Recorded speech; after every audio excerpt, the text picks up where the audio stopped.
Welcome back again. We're on our connective tissues. So, connective tissue is the most common tissue of the body.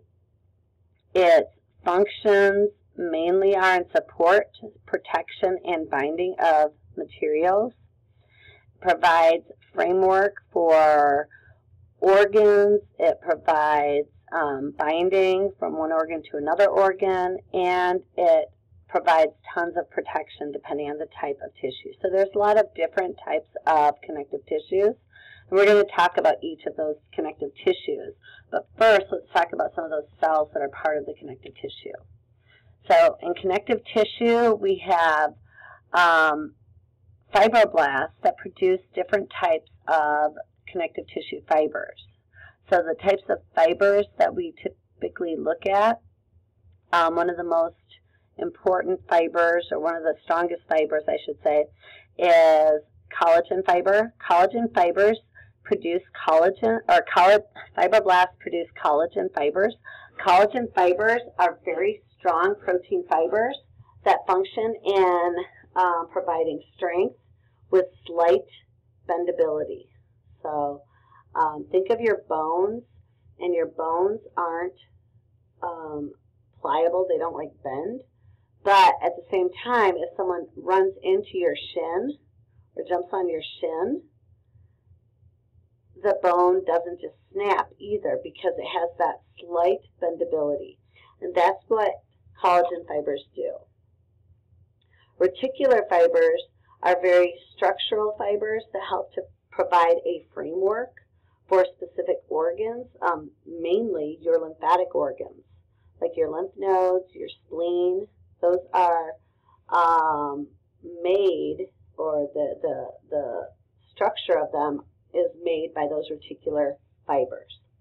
And then we have elastic fibers. Elastic fibers are thinner fibers, and their function is to provide slight elasticity so that materials can bend and snap back to their original shape.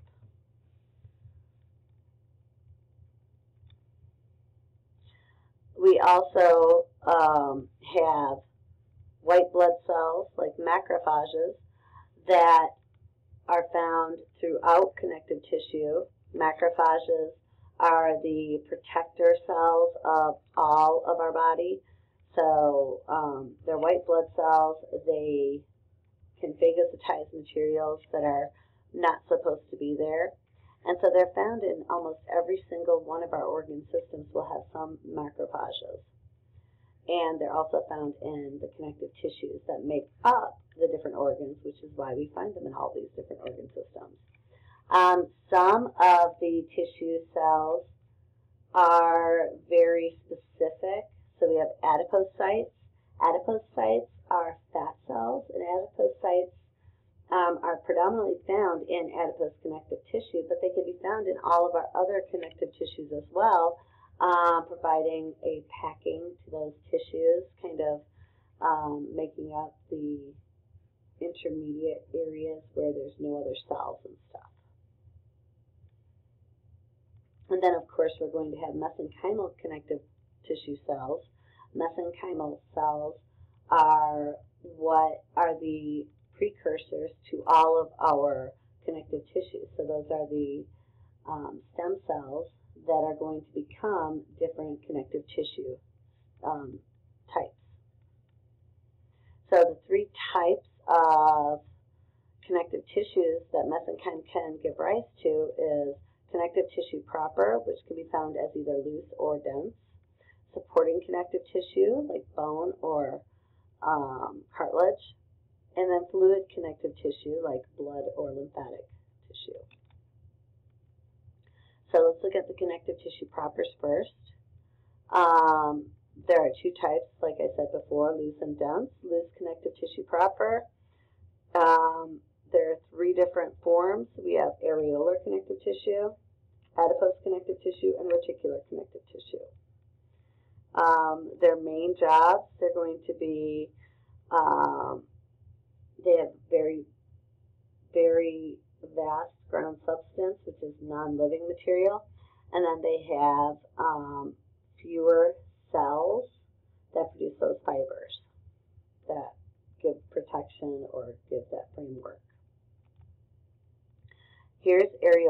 connective tissue. It has collagen fibers as well as elastic fibers. It has a great blood supply. There are macrophages, there are mesenchymal cells, and there are fibroblasts as well as adipose cells in here. The major function of areolar connective tissue is to help in binding epithelium and to nourish epithelium. It's the basement membrane of all of our epithelial tissues. So anywhere you find epithelial tissue, you're going to have areolar connective tissue as well. Here we have adipose connective tissue. Adipose connective tissue is highly vascular as well, but its main cell structures are the fat cells, adipocytes, that can store fat. So they provide protection from cold. They also provide protection from the any shock or blows that come in to the body. And they can help to maintain energy when our energy reserves are low. Then we have reticular connective tissue. Reticular connective tissue is composed of your fibroblasts that produce reticular fibers. And so reticular fibers provide framework for some of our organs, specifically our lymphatic organs like our spleen, thymus, and lymph nodes. There's going to be a great blood supply to reticular connective tissue, and there's always going to be fat cells associated with it as well. Then we have our dense connective tissues, so this is also dense connective tissue proper. These are going to have a lot more collagen fibers as well as elastic fibers, not as many reticular fibers. The collagen fibers are going to determine the type of dense connective tissue that we have. So we have dense regular and dense irregular connective tissue. The difference between dense regular and irregular is the location and the way the fibers run. So collagen fibers are the predominant fibers, protein in the tissues, but in dense regular connective tissue, the fibers all run in one direction, so you have very good protection on one line of stress. Whereas in dense irregular connective tissue, the collagen fibers run in multiple directions, so you have multiple lines of stress that are being protected. We find dense regular connective tissue producing organs like our tendons and our ligaments, whereas dense irregular connective tissue makes up the majority of the dermis of our skin, where we have lots of different lines of stress. And then we have elastic connective tissue. Elastic connective tissue is composed of fibroblasts that produce elastic fibers, and these elastic fibers help the tissue itself function and stretch and recoil. And so you'll find this in areas where you need to maintain shape. So large arteries, vocal cords, you have to maintain shape so that you can speak or so that blood can be pumped through our system properly. If the arteries lose shape, then blood's not going to be able to move as effectively. If the arteries become too wide, then you're not going to have any pressure on the fluid moving, and that's going to cause all kinds of problems with getting nutrients to those different tissues. We have bone and cartilage as our supporting connective tissues. So cartilage is a semi-solid connective tissue that is produced by chondroblasts. Chondroblasts are the baby cartilage cells that produce a cartilage matrix, which is a semi-solid matrix. And then chondrocytes are the adult cartilage cells that maintain that matrix. There are three types of cartilage: hyaline cartilage, fibrocartilage, and elastic cartilage. All three are avascular, And because they're avascular, they need to gain their nutrients from the environment around them and from the cells and tissues surrounding them. So this first one is hyaline cartilage. Hyaline cartilage is a glassy cartilage that makes up the skeletal structure of the majority of a fetal individual. So we all started with that cartilage skeleton, and then we produce the bone from that for the majority of our skeletal system. Hyaline cartilage is very protective, and it does provide structure. Fibrocartilage, on the other hand, is composed or contains a lot of collagen fibers, and its major job is to reduce stress. So it acts as a shock absorber.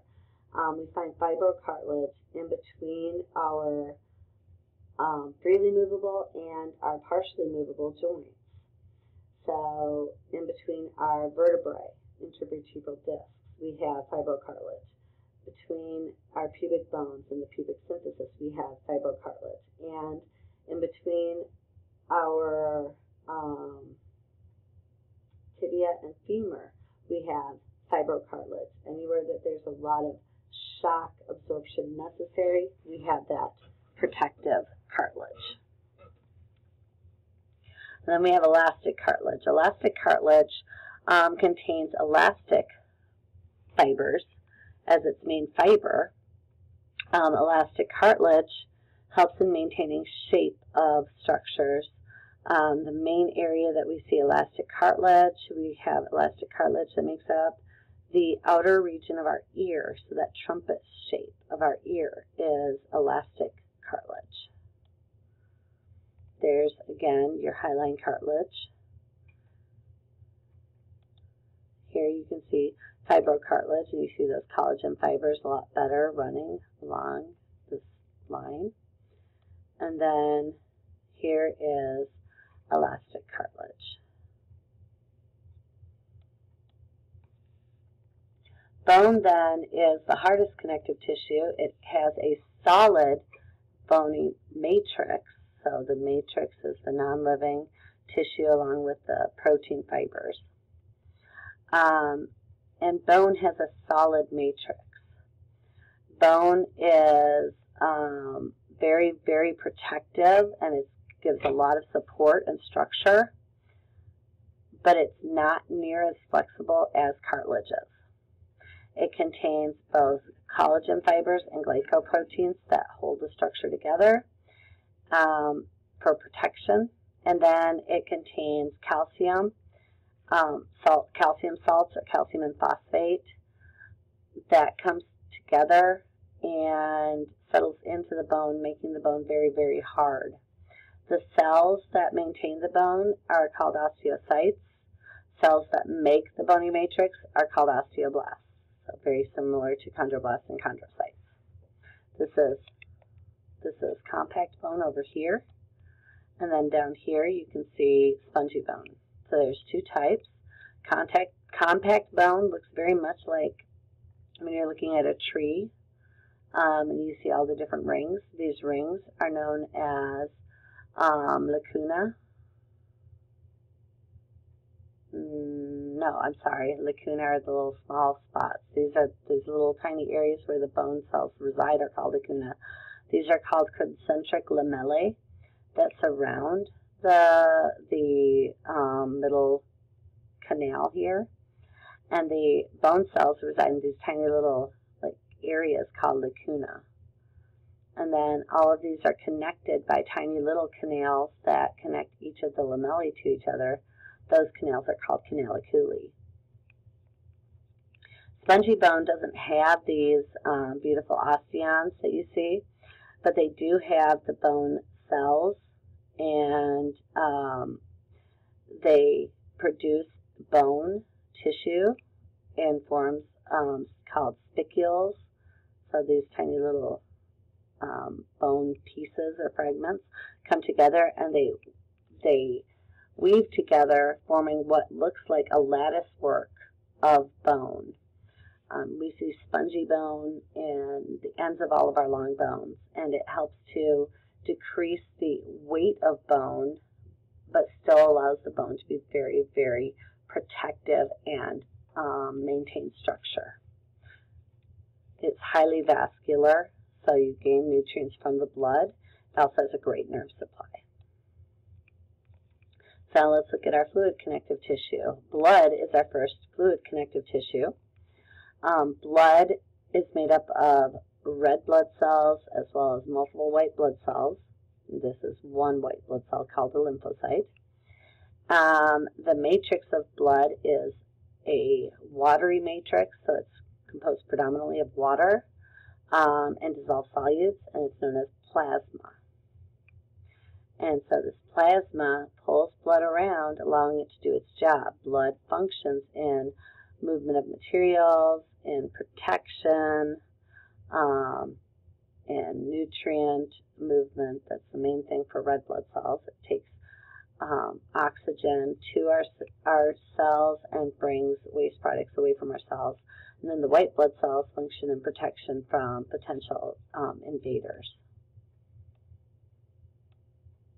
Then we have lymphatic connective tissue, which I don't have a great picture of lymphatic connective tissue.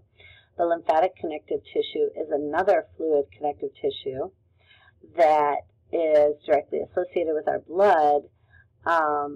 Lymphatic vessels run with our blood vessels, and when nutrients leave the blood to the interstitial spaces so that gases can diffuse into our cells or nutrients can move into our cells, the material is then reabsorbed by our blood, but anything that's left over gets picked up by the lymphatic system. The lymphatic system will then clean and make sure that there's no potential dangers in our blood. I'm going to stop here so I can start the next video on muscle tissue, okay? So I'll talk to you shortly. Bye.